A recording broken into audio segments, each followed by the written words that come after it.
Hi everyone, this is Balazs from RacingBrick. The second wave of city sets for 2025 has already been revealed, and you can expect my review of them soon. But before we take a closer look at those sets, it would be good to take a look at the city releases from the first half of the year, as there were a few I didn't get to show you yet.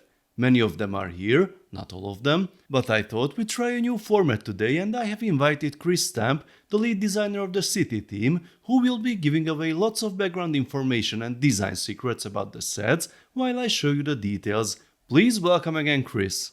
Hey, Blas, thanks for having me back. Yeah, we're still here in Lego City. You saw everything we did in 2024. So as we touched upon in our last conversation, we tried to take a lot of the classics that City had always done, police cars, police stations, fire stations, and try to elevate them. One of the big talking points last year that people wanted was all about the space theme, because it was the first time we were trying to push a bit of fantasy through City with the introduction of aliens, and it wasn't linked to NASA and real life space, so we went a little bit more fantastical. This year, we've still got a space product on shelves, which I'm really super happy with. But this year, our focus has moved away from space, but more onto, as you'll be a big fan of, is F1, which I don't think either of us have ever really we've never really dealt with F1. It's new to both of us, I think. So this year, for City, that was one of our big things. It was a big thing for the company as a whole. So you'll see that that's been in City and Speed Champions and Technic and even collectible minifigures. They did the collectible cars. It's more about the reason we were included in those talks was also how do you bring F1 to kids of all ages, and Lego City has a very specific age range that we cover. So it made a perfect minifigure scale size. It made a perfect fit. So that's what that's one of our big focuses this year, as you'll see already, because they're already out on shelves. So about Formula One, I think everyone is very interested how you brought Formula One into the city world. Did you have any challenges to adapt the concept to the target audience, to kids? Over the years, you guys will know, I've worked with a lot of F1 partners with Speed Champions, Ferrari, McLaren, Mercedes, even Formula E, which is a slightly different but very similar concept from a Lego perspective in terms of a Lego build, etc. Going right back to the beginning of Speed Champions in 2015, we were quite F1 focused. We had the Ferrari truck, we had a pit stop with the McLaren Mercedes, and as that progressed, they were always the 6 wide, the smaller scale. Before we had the 8 wide, and we introduced the Mercedes F1 8 wide F1. Basically, the first thing we started talking about was how do we differentiate from Speed Champions? Because on Speed Champions, the goal was always get it as authentic and as accurate as possible, get the right logos, branding, shaping, etc., etc. City being a lower age mark, and in the olden days, Speed Champions used to be 7+ when it was 6 wide. These ones we've been doing is 6+, so it's even a slightly younger audience, which means the builds need to be even a little bit more simplified. The first thing we said was we can't try to match Speed Champions. This has got to be a very different approach than the approach that, for example, I used to do with Speed Champions. So from day one, we said that because this is a partnership working a little bit differently, so we're not working just with Ferrari and we talk to them directly. We're working with Formula One as a colossal brand, where within that conversation we talk with all of the 10 different brands simultaneously. Basically, we came to the conclusion that for a 6+, for a build that was stable and looked the part, the first goal was to nail the silhouette. So if we could figure out how to get the build, and we made a build that was generic enough that it could pass for all of the cars, that would allow us to do something suitable for the age mark, but then we could reskin the car for the different partners.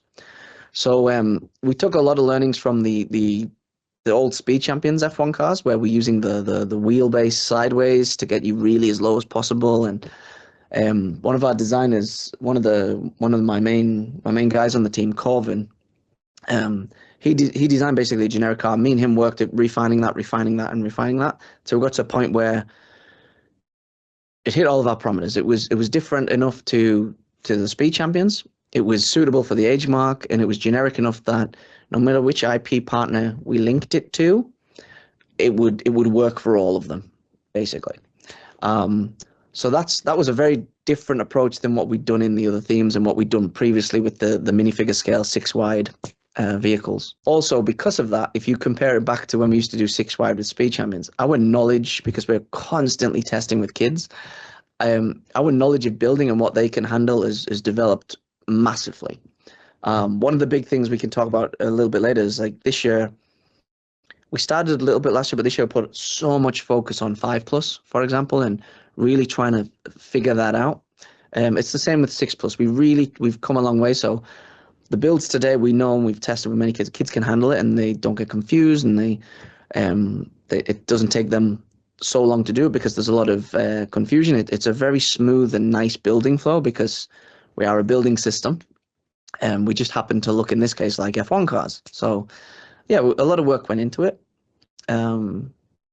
However, then we had to look into, for example, if Speed Champions or if Collectible Minifigures or Duplo is doing all of the vehicles, all of the different teams, how do we do it all? How do we add a bit more variety to that? And the big differentiation for us was with Speed Champions. You'll heard me in the past speak about how it's built for play and display. It's got wheels, so you can grab it and you can play with it. But when you look at this thing, it's just gorgeous to have on the shelf and look at. When you get to City, the balance tips, so it's more into the play than the is every curve perfect, for example. So what we did is, luckily, because we'd worked on this stuff before, I was able to look through the Speed Champions archive and look back at the models that we'd done over my previous career on Speed Champions and say, okay, what were the ones that consumers loved the most? So, for example, the big Ferrari truck we did 10 years ago on Speed Champions, when that came out, everybody loved that. That was really popular. How do we do that? But you know what we're like. How do we do it better? How do we upgrade it? How do we've came on 10 years since then. How do we now do it 10 years more advanced than it was previously? So we looked at things like, for example, if it is in here somewhere, we looked at things like the Lego truck, what we just launched in 2024, for example. So we looked at that as a build, and there's a lot of parameters we set on ourselves. So, for example, if you buy the Lego truck and you buy the new F1 truck, we wanted them to be cross-compatible. So that was really important. One of the little things you'll see if you've seen the products is how do you access the engines on vehicles? So we wanted that to be in the F1 truck as well. And then the big differentiation for me was with the previous transport trucks we've done at Lego, they always tend to fit one vehicle unless you go up to like Technic scale, and it's a massive car transporter. With this one, the main goal was how do you fit 2 F1 cars in there?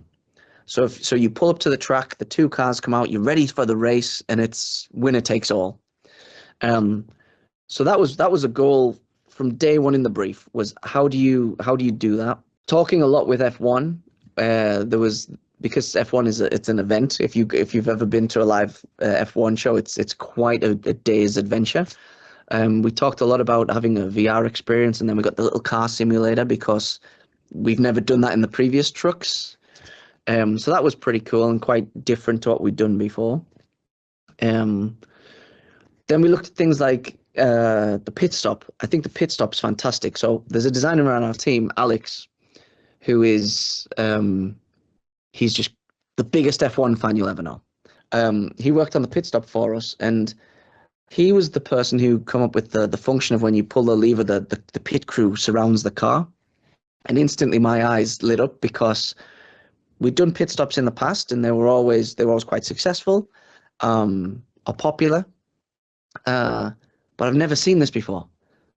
I've never seen it where you pull it and the whole team swarms around the car, which is what they do in real life. So that was just, I thought that was cool, and that was something we'd never seen before. So there was little parts like that where we were able to take previous things that we'd done with Speed Champions and races and previous F1 or racing themes. So taking all those little ingredients and trying to push them into a new flavor, that was really, that's the exciting part. It's very different in space, because Lego City doesn't normally deal with IP partners. And dealing with F1, there's F1 as a mothership, and then you've got all of the different individual racing teams as well. So that went from one extreme to the other in some regards. But I think the team has handled it really well, and I'm super proud of what we've achieved. For example, none of the cars have stickers. So all of the cars, everything on the car is decorated. We've tried to keep the branding to a minimum, so you don't have to, for such a young age, a 6-year-old, cover it in stickers. Minifigures have the branded helmets, and every minifigure's got his own race suit, so you know which team he's connected to. And we've tried to really remove the nice to have and focus on what is the need that a 6-year-old just really gets excited about. So hopefully you guys notice the difference between, for example, us and Speed Champions or other previous Lego F1 teams. Yeah, I think that people were very happy to see not only the cars but all the equipment and the buildings and everything around it. So it was really like the comeback of Six Stud White Speed Champions, the feeling how that happened. What was the decision-making process of pairing up the teams or deciding which team goes into which package, and especially there is one set that is 4+, so the cars are different, even more simple. So I read some feedback about that. So it's like clashing with the feeling of collecting them all, because now one package is different. So how did you go with this? So basically, across all of F1, there's a designer. You've probably seen him in the doing interviews himself about F1 as a partnership with Lego. Dan, he's a good friend, nice British lad like myself. A lot of that was me and him talking. So we took because he's got a vast knowledge of F1, so he is the perfect guy to be working with them. But it took a lot of his knowledge and then combined with my previous experience on Speed Champions, where we were just going back and forth and saying, oh, you know what I would really like? I would really like to see this one and this one. Oh, yeah, but I really want to see that one and that one. And then you get into conversations about which colors work best together, because there's our own personal favorites. But you also need to think about, for example, putting Ferrari and McLaren together. Their colors they're in a similar tone.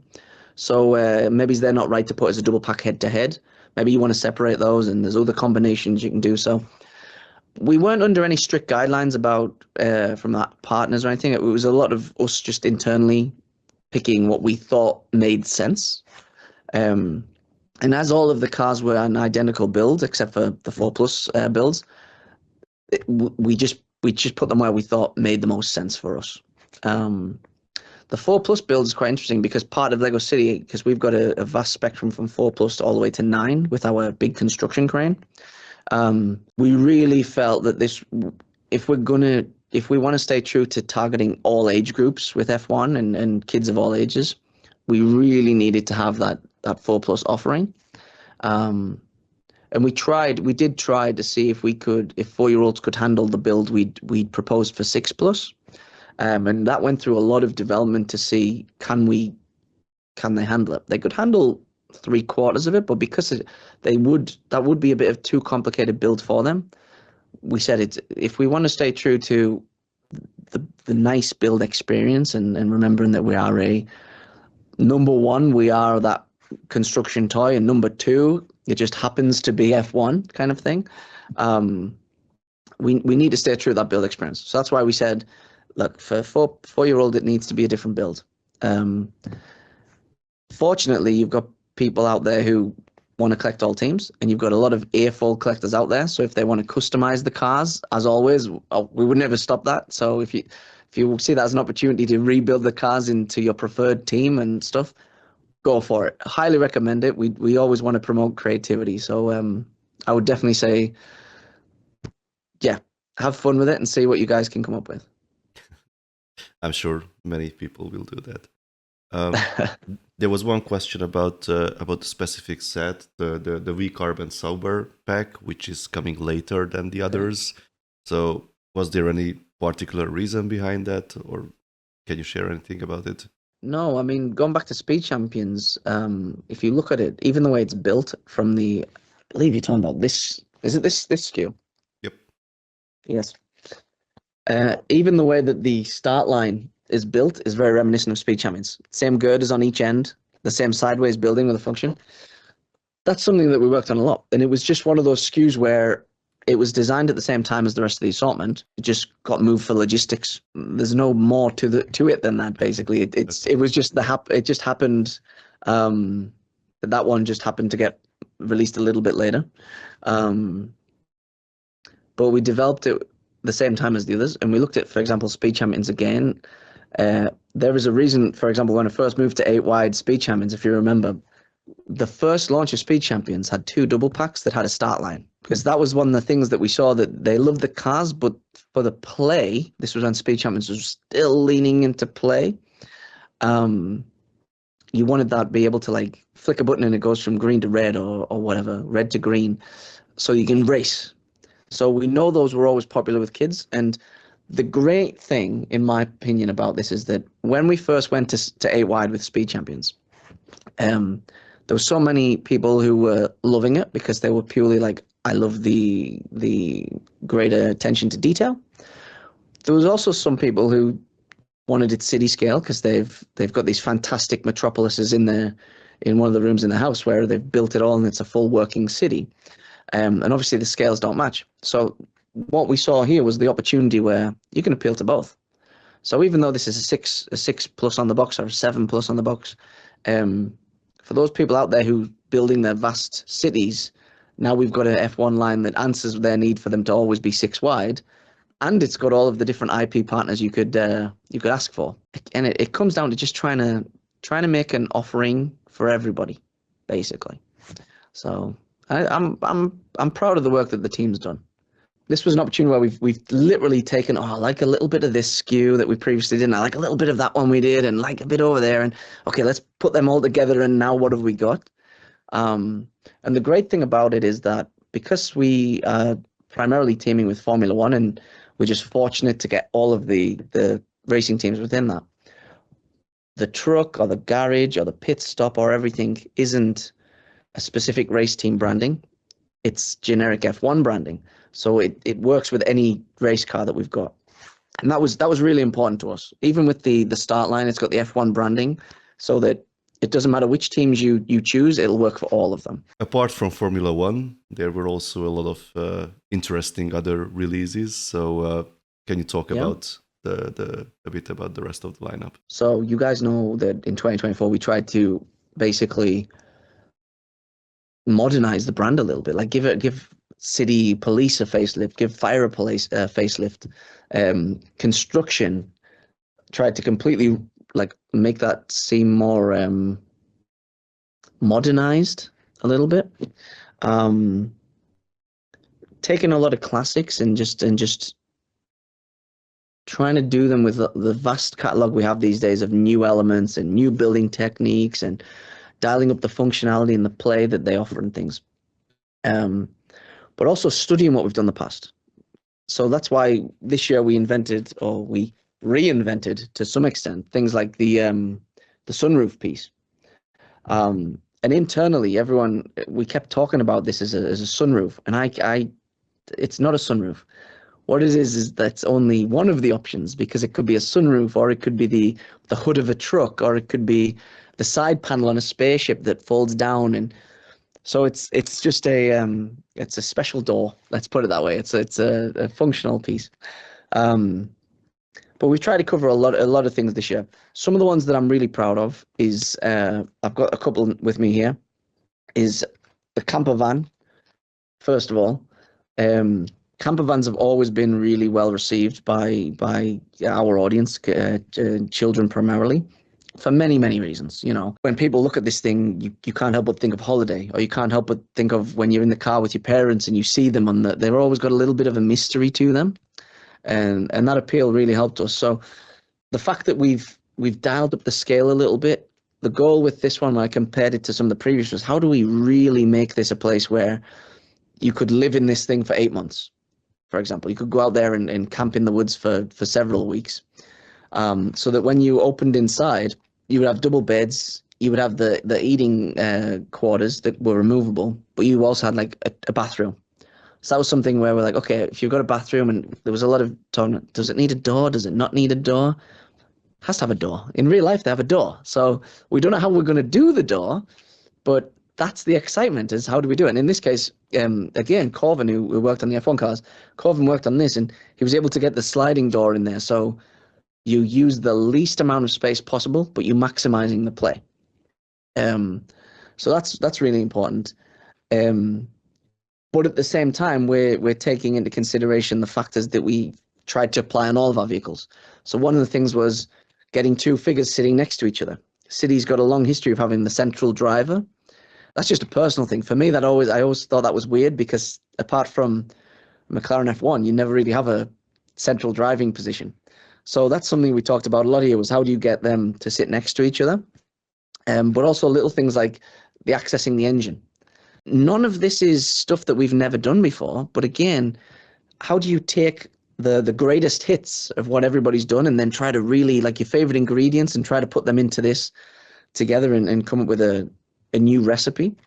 So this is one I'm really proud of. Others are, for example, like the lifeguard. I'm really happy with lifeguard because it was a sub theme that comes and goes in City, and just being able to do a pickup truck, or being able to, even little things like bringing back this element that was previously only in collectible minifigures. That felt like such a big win when we did it, and being able to show that this element can be used. If I show it, this element can be used as a sunroof, but it can also be used as an engine. So for example, if here, it was also that the subtlety of, if we're doing features and functions, which we're always trying to push more and more of because they just offer more play, how do you do it without having just a giant cog stuck on the side that says push here? So this one, for example, it was where you push the snorkel and the engine would kick open. So little things like that, where going back 4 years, City didn't do anything like that. But why? Because if you've got a vehicle, you want to access the engine. Like, what happens if I'm driving along and I'm playing, and then, oh no, the vehicle breaks down? I want to access that engine to get in there and fix it, and then I want to continue on my journey and all that kind of stuff. And being able, for example, to include the string as well that comes out all the way. And I just think there's so much play in such a tiny package that a kid could get with their own pocket money or something. And yeah, there's a few of these where we've really tried to dial up features and functions in even our smallest vehicles. So yeah, those are just a couple I'm really proud of. Hopefully you guys will notice that we've also been decorating more stuff. So for example, I have a board over here, and we do this every year. I do this all on Speed Champions, where we have an overview of like all of the decorations we've made, and that covers the F1. There's so much there, and our soapboxes we can talk about, and Scrapyard, and our spaceship with new torsos, and so many different things. A collectible map. So for example, with our off-road 4x4, we did a new map design, which it's not part of Explorers, but if you do buy the Explorers maps, they've all got the exact same art style. So you could give it to one of your Explorers in the Explorers, I don't know, in the helicopter, and you can still play, and it all just feels very consistent. So there's a lot of things like that where we started a journey in 2024, and what we're trying to do is continue that journey, but also, same as what we used to do on Speed Games, elevate it a little bit. So it's not going to be jumps, but it's just going to be little improvements on what we did last year, and also study what we did in 2024, and then look at what worked, what didn't work, what can we do better, what are we going to keep the same, and just keep also looking in the mirror and studying ourselves. So yeah, it's been quite a journey. One thing we did look into this year was humor. How can we put a little bit more humor into Lego City? It's something Lego City has tried every now and again over the whole career, over the whole legacy of Lego City, through things like stunts, or an ice cream van that shoots ice cream at the villains, and like Lego City has tried a lot of human things. And one of the designs on our team, Rick, he spent a lot of time trying to figure out soapbox racing. We've got 3 products for soapbox races. We've got 2 of these little double packs. So if a child wants to buy it with their pocket money, they can. You can race it with your little brother or your older brother. And we've got the ramp. So this isn't an event. It's an event coming to Lego City. It's part of our No Limits theme. You'll have seen things like this on the TV, I'm sure. But we just thought that is something that happens in real life. So it is still within the Lego City, but it's a little bit more fun, a little bit more comical than another police car, for example. And this was just an opportunity where we could, for example, this one here is my favorite, because how often it's very rare you get the excuse in Lego to be able to do something like this. So we tried a lot, and I know Rick spent a lot of time trying to make these things fun and simple for a low age, and make sure they all work going down this ramp as fast as you can and all that kind of stuff. So we try to dial that up. Another thing, if you want to talk about humor, that's pretty cool this year. I don't know if I have it here. I do have it right here. Next to soapbox is this concept. If we go back to what I said about doing what we're doing in 24 and just raising the bar a little bit. In 2024, you remember we had the cars. So with your cars, you could, or going back to 23 with the custom car garage, where the cars where you can remove the front and the back.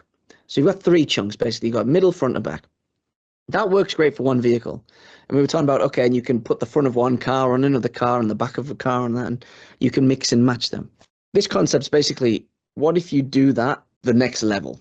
So instead of it just being cars, what if you do that but for your main themes? So we've got fire and police, and then with the last one we introduced, it was kind of like underwater rescue. So you get something that's air, land, sea. You get something that's red, yellow, blue. You get something that's a little bit more triangular, a little bit more square, a little bit more circle. You're taking kind of polar opposites. So it's not just a car with a car. It's a helicopter with a submarine, with a fire engine. And then how wacky and wonderful can you get with that? So yeah, trying new things. But the goal was that when you see this as a kid on the shelf, or if it's on your birthday wish list, it still screams Lego City, because you're getting 3 kind of iconic, realistic vehicles that's true to fans and collectors of Lego City, or kids who's trying to play within the world of Lego City. But now it's also allowing them to be a bit more creative, and then also opens the door to ask them, what vehicles that we do in Lego City, could you slice into 3 chunks and also mix and match with these? So it's also just trying to reawaken the creativity and the imagination in all of us, to say that a fire engine doesn't need to be in one piece. It could be, you could just take the front, and what do you do with that? Or you could take the middle. What do you do with it? So that was a real, at first it was a real head scratcher to figure out, how do you do that in a stable way, and how do you do that so it kind of works and makes sense? But it was a real fun one to be involved in. How about the classics? So like, the evergreen, the police, and all the other stuff. Is there anything that you innovated in that field? Good question. So one of the things we tried in 2024 was to kind of draw a line in the sand and say, moving forward, this is Lego City. And what I mean by that is, so in 2024, we had a huge police wave. So we had 6-7 SKUs where we covered all of our greatest hits, police chase, or the CSI police van, and the big police prison. Same with fire. We had helicopters and fire engines and fire stations and things. What we don't want to do, obviously, is we don't want to be like, here is the 2024 fire station, here is the 2025 fire station, here is the 2026 fire station, and on and on and on and on and on. So when we've designed these things, kind of the same way that we approached speed champs back in the day, we've said, okay, approach this as if this is the last camper van Lego would ever do. How do you make this? What is your dream if you were to do a camper van? What would you want it to do? So, for example, with the camper van, the designer Corbin was saying, okay, he always wanted that you could access where there's the electric and the fuel gas bottles and the cables and things, and the electric engine underneath, and all those little details that you see on the real vehicles, but Lego, we've never done them in Lego City before. Yeah, so it's kind of a lot of that kind of stuff where, because we did so much of it in 2024, that allowed in 2025 for us to work on some of the other things. So maybe we don't do a new police station, new fire station, but that allows us to focus on a few more one-offs. So, for example, the off-road van is not part of a 7-product sub-theme. You just need it standalone because it's there to do a job. Same with lifeguard. At the beach, they'll pull up with their Jeep and they'll come to rescue you, like Baywatch running down the beach. So that doesn't need to have helicopters and Jeeps and boats and cars and a dog and etc. etc. etc. So we can try that, and that's really great, because what that allows us to do is that allows us again to offer something for everybody. So somebody might love lifeguards, somebody might like camping, somebody might love Scrapyard, for example, and therefore we're kind of trying to cover a lot of boxes so that there's something for everybody. One thing that I'm really happy about, I don't know how much you've built some of our new stuff, but I worked a lot on this, which is our new chassis piece for our cars. And to achieve this, and I'm really happy with this, because this we use in all types of vehicles in city. We really try to get one chassis that could be reused in all types. So it wasn't just a car chassis or a van chassis, it just worked for everything. So if you look closely at our vehicles, you'll see this is used in our red sports car. It's also used in our new food van, the donut van. It's also used in our F1 truck. And this one, we spent a long time trying to find out exactly the right way to do it. It came from a lot of the previous findings that we had on when I'd worked on this one previously, but also this old 5+ chassis, this quick start 5+ chassis that we had. It come from studying these two, so that we could come up with a newer version. And that's all to do with the fact that we spent a lot of time this year focusing on five-year-olds, basically, and what can they handle, because we've got a fantastic knowledge bank for 4+, and we've done a lot of 6+, 7+, etc., etc. But 5+, it's something where, if you look at the whole Lego portfolio, Lego City does the majority of 5+ SKUs, if you look at Lego's offering. So what we did this year is we spent a lot of time going to local schools all around Denmark, and taking our previous 5+ models and just observing, just seeing how do they handle it. So one of the things you'll notice is this year, and this was purely intentional, I've seen a few people online saying, oh, it must have started out as a 4+ model and ended up as 5. Purely intentional. Any 5+ model this year will have those blue hands. And that's because we've seen that when we've worked with a lot of children, that for 4 and 5-year-olds, that has such a huge impact, a positive impact on their building flow. So we spent a lot of time focusing on that.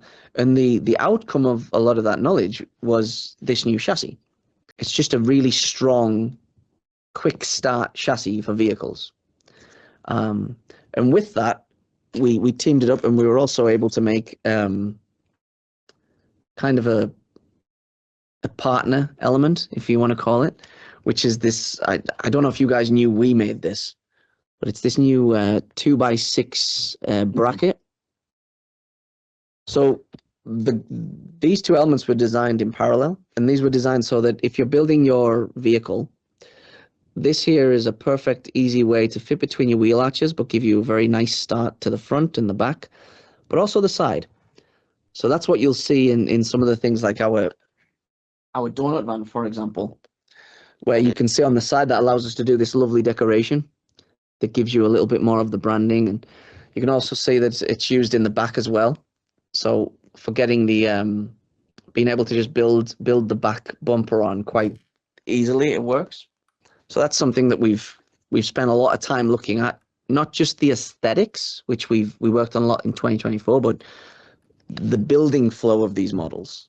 And that's been quite fun to delve into. If I was to recommend one product to you to try from Lego City this year, in the first half of 2025 will be the Scrapyard. And that's something that for years at Lego, when I was on Speed Champions and previous themes, I would always come by the city team and be like, when are you guys going to do a Scrapyard? Because for me as a child, I had a little Scrapyard toy as a child, and I always thought it was like magic because the car went in one end and then pretend like a broken car came out the other end, and it was like a little bit of a magic trick. So this show, very fortunate that we've been able to achieve that, and worked on some new, like we worked on this new claw, which is great because if the car's parked, it can just drop down and grab the car automatically and pick it up. But it was that magic trick of, okay, if you put the car in here and you push a button, can you show like a crushed car come out the other end? And that I'm really proud of that, just because it's been one of those ideas like in the back of my mind for several years. So being able to finally do that has been great. Yeah, that's the one where it just I really look forward to seeing how kids react when they're playing with that. I know when we were kids testing it internally and we were seeing how kids were handling it, you could see the eyes light up the first time you show them, like, oh, you put the car in and you push the button and they're like, where did the car go? It's so that's really it's one of the best parts of the job. For those who really like the space theme that we started in 2024 and we've continued in 2025, I know it's just one SKU this wave, but I think it's a really strong SKU. Because of the fact that it's not just a spaceship.